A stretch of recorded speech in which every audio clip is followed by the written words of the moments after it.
Hello, magandang tanghali po sa inyo lahat. Ayan, dito Ramasanta pa uli ng Home Realty. Dito ako ngayon sa Pacific po, dito sa Barangay Halang, Sanay, Cavite. So, February 27 po ngayon.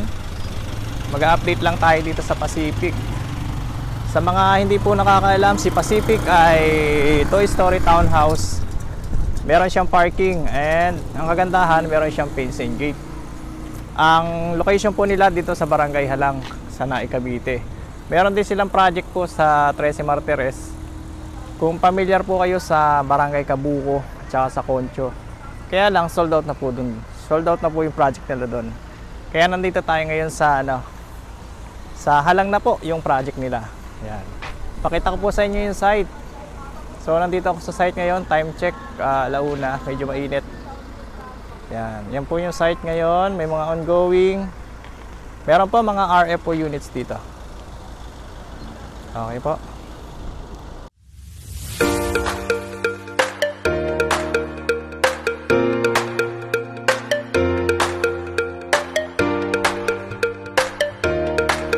So yun nga po, Pacific Town Village, location po sa Barangay Halang, Sanay, Cavite. Ito yung ating entrance. So ito po, palabas po yan ng Barangay Road dun sa Halang. Then papunta po ng Bayan ng Naik kung right side. Then sa left side Tagaytay naman po. Tapos ito yung entrance. So mula doon sa Barangay Road, nasa 500 meters lang po yan. Papasok dito. Yan. So yung entrance natin. So sa left side may mga gawa na doon. Dito sa kabilang side po, mga ongoing. Ang kagandahan kay Pacific po, habang nagda-down payment kayo, pwede po kayong ma-approve sa Pag-ibig. Kasi ang ginagawa po ni Pacific ay hinahati po nila yung down payment para hindi mahirapan po yung mga buyers na gustong kumuha dito. Yan. Hindi naman po maigpit si Pacific kasi nakakapasok tayo dito sa site, pwede natin ipakita sa mga buyers yung kanilang kukuning unit. Ayan. Ito yung main road nila. Maraming mga ongoing. Ayan po, ongoing construction. Ang construction po niyan sa isang block ay 6 to 8 months estimated matapos po nila. So ganun po sila kabilis gumawa. Ayan. Dito tayo. So dito tayo sa kabilang side. Sa mga gusto po kumuha, libre po ang tripping, walang bayad. Iano lang po ninyo ako sa FB account ko, sa YouTube channel. Direct nyo po ako sa messenger ko para mas mabilis po yung ating conversation.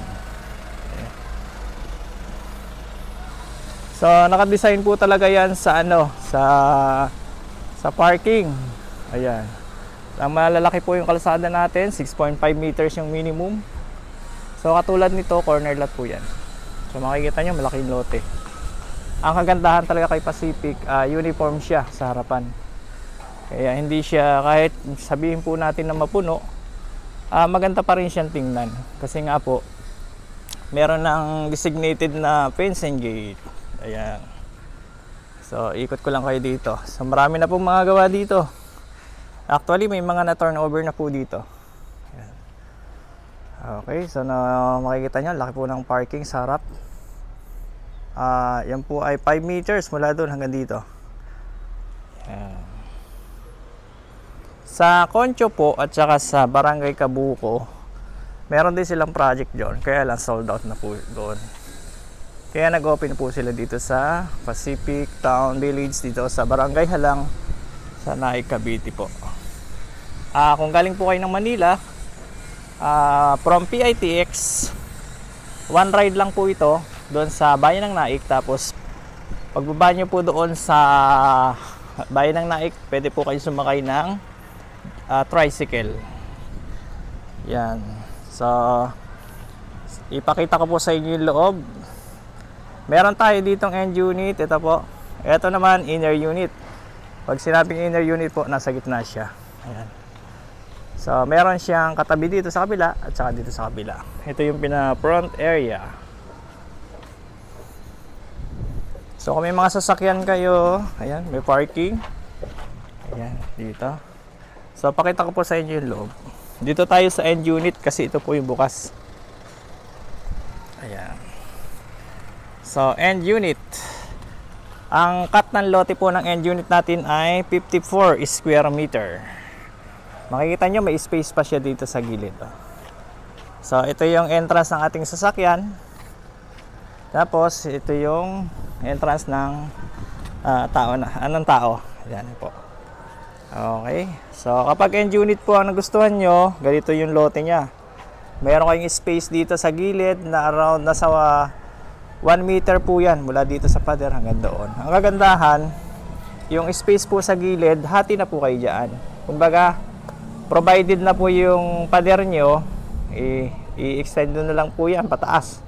Kasi doon sa kabila, meron din po naman siyang pader. Okay? Yan. So, ito yung harapan. Ito yung harapan sa taas. Ito yung side po. Sa service area, sa likod. Ayan. Nakalabas na po yung lababo nito.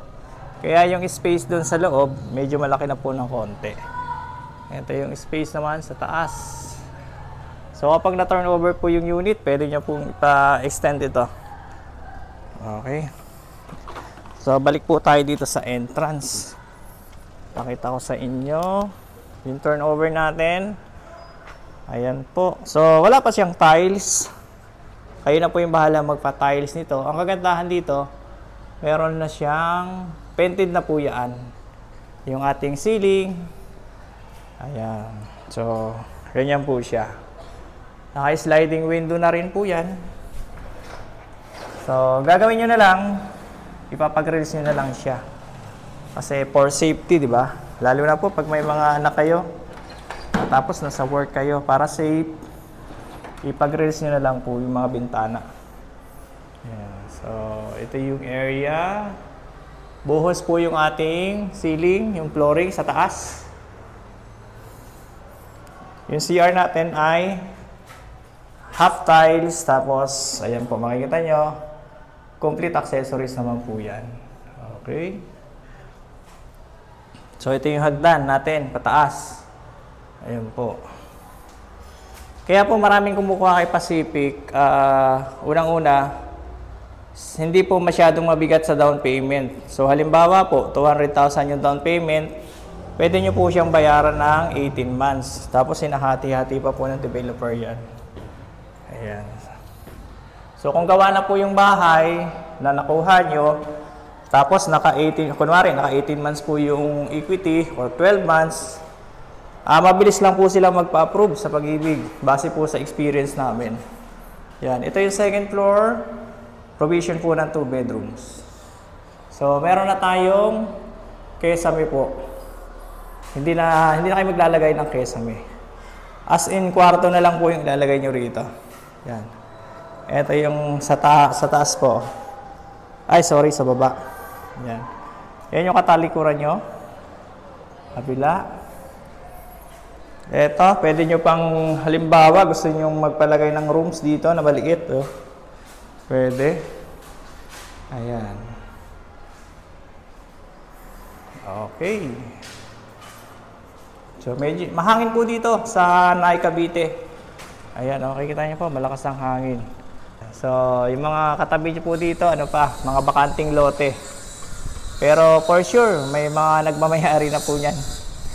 Kasi nga po, ang Naik po ay very development na. Marami ng mga establishment po dito sa Naik Cavite. At karamihan po ng mga developer, dito na po talaga pupunta sa Naik Cavite. Kasi kung mapapansin nyo po, ang Imus, Bacoor, ang Tansa, ang Gentry, so konti na lang po yung mga sabihin natin mga lote or bakanting lote. Dito po sa Naik, marami pa. Kaya yung mga developer, dito po sila kumukuha. At saka medyo mura pa po yung lupa dito compared dun sa mga bungad. Ayan. So anyway, sa mga gusto pong magpa-tripping, i-drop nyo lang po yung message nyo sa akin. Lito Fairlas Ramasanta po. Kami naman po ay nag-a-assist mula tripping hanggang sa documentation po, i-guide po namin kayo. So, yung mga upload ko po sa YouTube, kung makikita nyo, mula po tripping yun, yung mga buyers natin, talagang nag-a-assist po kami. Hanggang sa makuha po natin yung susi. Kahit na makuha po yung susi at meron pa rin kayo mga concern, i-guide pa rin po namin kayo. Okay po. Yan po yung aking bagong partner. Ipakilala ko sa inyo. Yan si Pander. Actually, kalalabas ko lang po yan kahapon. Kasi kailangan po sa trabaho namin talaga yung sasakyan. Ayan.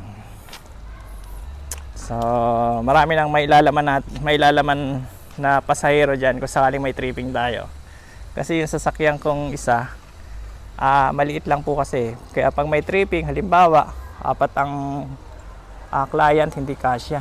Kaya nagpursige po tayong kumuha ng 7-seater.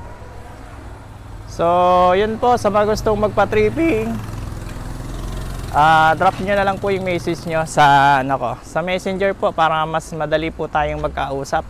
Ilalagay ko po yung link dito sa aking YouTube channel or sa comment section. Yan. Sa mga subscriber, maraming salamat. Sa mga buyers namin, thank you. Sa mga hindi bumibitaw na buyers at mga nagre-refer po sa amin, siguro nagandahan yung ating serbisyo. Kaya yung ibang buyer po kasi nagre-refer talaga sa amin eh. Yung mga kaibigan nila, kamag-anak nila, lalo na po yung mga OFW. So, bago po kayo kumuha ng ahente, para sure, i-profile po ninyo para lalo na po yung ating mga kababayang OFW. So, yun lang po. Thank you po and God bless sa inyo lahat. Bye-bye po.